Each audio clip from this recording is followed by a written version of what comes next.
Well, adoption can be a very emotional, difficult, and long process, and sometimes it's so taxing the child being considered ends up back in foster care.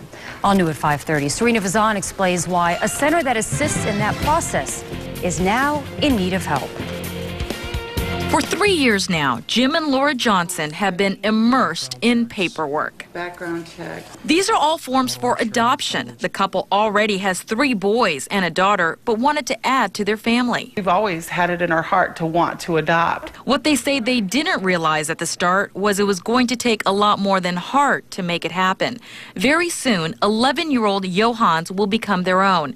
But this couple tells me they don't think they could have made it to this point if it wasn't for what they call a lifeline, the Sylvia Thomas Center. They are our support system, and it's vital that people have a support system in these situations. All the state was telling us at that point was, do you want to go through this or not? Do you want to do this or not? Do you want to do this or not?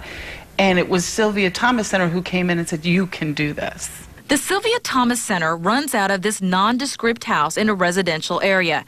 Inside are numerous resources for potential parents going through the process and then help if there are issues after the adoption. These kids, they need help after the fact. The families need help after the fact. That's important, And having one center in the area, it's critical to be able to keep it afloat. But that is proving challenging. Board member Melissa Rinson says their funding, provided by state and local agencies, such as the Children's Board and DCF, is being cut. And by 2012, there may be no more funding, period. They are desperately seeking other sources. Private donations or larger corporations to be able to get involved with us. The Johnsons are committed to help and have reached out to their church.